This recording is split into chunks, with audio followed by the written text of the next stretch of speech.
आप सभी को जय मसीह की, प्रेज द लॉर्ड। आप सभी का हमारे YouTube चैनल स्वर्ग की रोटी में बहुत बहुत स्वागत है।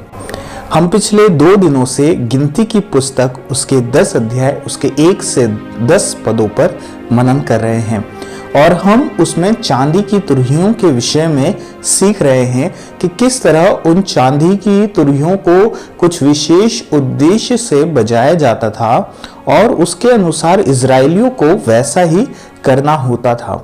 ठीक इसी तरह हमने विचार किया था कि परमेश्वर का वचन यानी कि पुराना नियम और नया नियम ठीक उन चांदी की तुरहियों के समान ही है और हमने चांदी की तुरहियों के 2 कार्यों को हमने देखा था और उससे सीखा था कि आज के समय में ये चांदी की तुरहियां हमें क्या सिखाती हैं, क्या प्रकट करती हैं।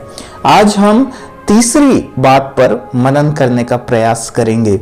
आज का सहायक पद हम पढ़ेंगे जो हमें मिलता है इब्रानियों की पुस्तक उसके 10 अध्याय उसके 25 पद में, जहां पर इस प्रकार से लिखा है, और एक दूसरे के साथ इकट्ठा होना न छोड़ें जैसे कि कितनों की रीति है, पर एक दूसरे को समझाते रहें, और ज्यों-ज्यों उस दिन को निकट आते देखो त्यों-त्यों और भी अधिक यह किया करो। आइए हम वचन में जाने से पहले प्रार्थना करें। हमारे स्वर्ग में विराजमान पिता परमेश्वर, हम आपको आज के दिन के लिए बहुतायत से धन्यवाद देते हैं। हम प्रार्थना करते हैं जब आज आपके वचन पर हम मनन करें, हमें प्रभु आशीष दीजिए, हमें बुद्धि और ज्ञान से परिपूर्ण कीजिए और हमें आपके वचन पर चलने में सहायता कीजिए।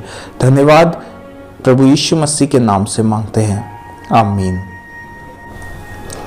आज हम तीसरी बात गिनती की पुस्तक के उसके 10 अध्याय उसके 7 पद से सीखेंगे। यहाँ इस प्रकार से लिखा है कि जब लोगों को इकट्ठा करके सभा करनी हो तब भी तुरहियों को फूंकना, परंतु सांस बांधकर नहीं। यहाँ पर हम चांदी की तुरही बजाने के तीसरे विशेष उद्देश्य को देखते हैं कि ये चांदी की तुरही तब बजाई जाती थी जब इजरायलियों को इकट्ठा करके कोई सभा करनी होती थी।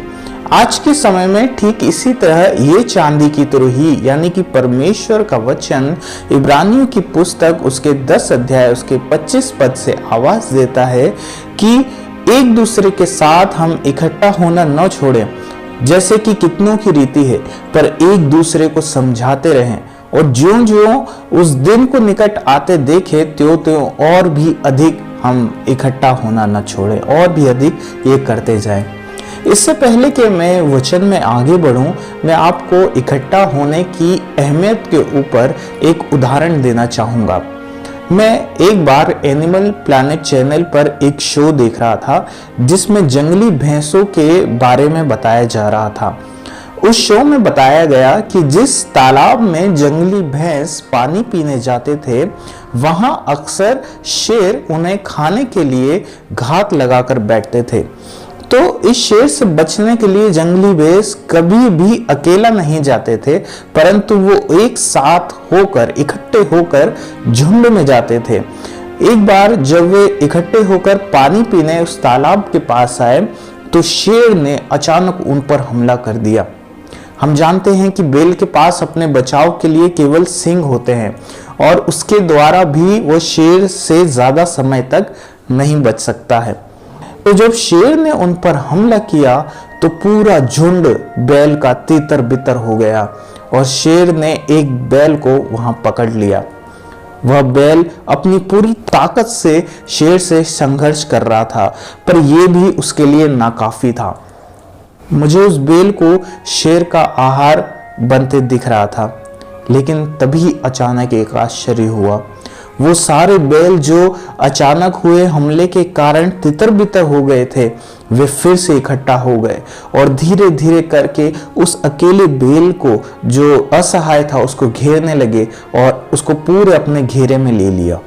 अब शेर उस बैल को पकड़ने की कोशिश कर रहा था, क्योंकि शेर अपना आहार कभी भी इतनी जल्दी नहीं छोड़ता है, पर उन बैल के झुंड ने एक साथ इकट्ठे होकर शेर से लड़ना शुरू किया, उसे भगाना शुरू किया अपने सींग के द्वारा, और वे वहीं पर डटे रहे। अंततः जब शेर ने देखा कि वह उन पर प्रबल नहीं हो पा रहा है, तो वह उस बैल को छोड़कर चला गया और वह बैल अपने झुंड के कारण बच गया। प्रियो, ठीक इसी तरह शैतान भी फाड़ खाने वाले शेर के समान हम पर हर समय घात लगाए रहता है कि वह किस तरह हमको फाड़ खाए, अपना अहेर बना ले, हमें पाप में गिरा दे और किस तरह हमारे जीवन को, हमारे परिवार को, हमारे समाज को, हमारी कलीसिया को नष्ट कर दे। लेकिन यदि हम उन बैलों के समान इकट्ठे होकर रहते हैं, एक झुंड में होकर रहते हैं, तो हम अपनी सामर्थ्य से बढ़कर कार्य कर सकते हैं। हम उस शैतान के हर एक वार को विफल कर सकते हैं और हम उस पर जय पा सकते हैं। क्या आपको पता है कलीसिया का अर्थ क्या होता है? कलीसिया का अर्थ एक भवन नहीं, परंतु इसका अर्थ विश्वासियों का समूह या झुंड होता है। प्रभु यीशु मसीह जानते थे कि हम यानी कि मनुष्य बहुत बातों में निर्बल हैं, कमजोर हैं, इसलिए उन्होंने कलीसिया की स्थापना की ताकि हम अन्य विश्वासियों के साथ संगति करें, एक दूसरे के द्वारा अपने मसीही जीवन में आगे बढ़ें और यीशु मसीह के साथ हम अद्भुत कार्य करें, क्योंकि उसका वचन भी यही कहता है कि जहां 2 या 3 मेरे नाम से इकट्ठा होते हैं, वहां मैं उनके बीच में उपस्थित होता हूं। आप कह सकते हैं कि इस समय तो लॉकडाउन है और सरकार ने कलीसियाओं को और अन्य धार्मिक स्थलों को बंद करके रखा है, तो हम कैसे एक साथ इकट्ठा हो सकते हैं?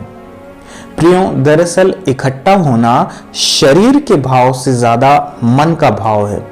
यदि हम शरीर के भाव में इकट्ठा हो जाएं और हमारा मन इकट्ठा या एक नहीं है, तो हम कभी भी शैतान का सामना नहीं कर सकते हैं।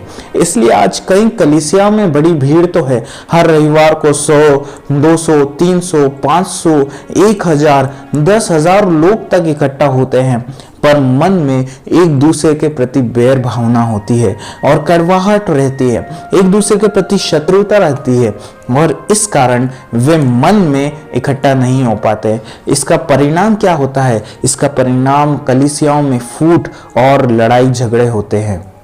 वहीं दूसरी ओर यदि हम एक मन हो और भले ही दुनिया के किसी भी कोने पर क्यों न बैठे हों, आत्मिक रूप में हम प्रार्थना में इकट्ठे हों, तो स्वयं यीशु मसीह की उपस्थिति हमारे मध्य होगी और तब उसके वचन के अनुसार जो कुछ हम पृथ्वी पर बांधेंगे वह स्वर्ग में बंधेगा और जो कुछ हम पृथ्वी पर खोलेंगे वह स्वर्ग में भी खुल जाएगा। प्रियो, प्रभु यीशु के एक विश्वासी के तौर पर हमें अन्य विश्वासियों के साथ इकट्ठा होना जरूरी है, क्योंकि दिन बुरे हैं, प्रभु का आगमन निकट है, उसके न्याय का दिन निकट है। इसलिए इब्रानियों का लेखक हमें कहता है कि हम एक दूसरे के साथ इकट्ठा होना न छोड़े, पर एक दूसरे को समझाते रहें और जो जो उस दिन को निकट आते देखें और त्यों और भी अधिक ये हम किया करें। चाहे हम अभी दूर हैं, पर प्रार्थना के माध्यम से हम इकट्ठा तो हो ही सकते हैं। चाहे आप एक समय निर्धारित कर लीजिए और हो सके तो प्रार्थना विषय तैयार कर लीजिए और उसे अपने सारे विश्वासियों को उसी समय पर उन विषयों पर प्रार्थना करने के लिए उत्साहित कीजिए। इसके अलावा आप चेन प्रेयर भी कर सकते हैं और इस तरह इकट्ठे होने के हमारे पास बहुत सारे विकल्प हैं। मेरे प्रियो, जब इजरायली लोगों को इकट्ठा होकर सभा करनी होती थी, तब चांदी की तुरहियां बजाई जाती थी। ठीक उसी तरह ये चांदी की तुरही हमें भी उत्साहित कर रही है कि हम भी एक मन से इकट्ठा होकर आज प्रार्थना करें। हम मन से एक होकर इकट्ठा हो जाएं। जब हम मन से इकट्ठे होंगे तब प्रेरितों काम उसके 4 अध्याय उसके 31 पद के अनुसार जिस जगह हम प्रार्थना करेंगे वो जगह हिल जाएगी और हम पवित्र आत्मा से परिपूर्ण हो जाएंगे। जब हम मन से एक हो जाएंगे, इकट्ठा हो जाएंगे, तब प्रेरितों के काम 10 उसके 32 के अनुसार कुरनेलियुस की तरह ही हमारी प्रार्थनाएं भी सुन ली जाएंगी। और जब हम एक होकर मन से इकट्ठे हो जाएंगे, तब प्रेरितों के काम 12 अध्याय उसके 7 पद के अनुसार हमारे लोगों के बंधन टूट कर गिर जाएंगे। क्या आज आप इकट्ठा होना चाहेंगे, मन से एक होना चाहेंगे? परमेश्वर आपको इस वचन के द्वारा बहुत आयत की आशीष दे। आइए हम प्रार्थना करें। हमारे स्वर्ग में विराजमान पिता परमेश्वर, हम आपको आज के दिन के लिए बहुत आयत से धन्यवाद देते हैं। धन्यवाद कि आपका वचन हमें इकट्ठे होने के महत्व के बारे में सिखाता है। होने दीजिए पिता परमेश्वर कि हम में से सभी लोग प्रभु जो इस वीडियो को देखते हैं, प्रभु एक साथ इकट्ठा होना शुरू करें। एक साथ हम प्रार्थना में, वचन में प्रभु इकट्ठा हों, और जो जो कार्य आरंभिक कलीसिया ने इकट्ठे होकर किए, वो सभी अद्भुत आश्चर्यक्रम और सभी कार्य हम करने वाले हो सके आपके नाम से। हम धन्यवाद करते हैं, प्रार्थना को सुना प्रभु यीशु मसीह के नाम से मांगते हैं, आमीन।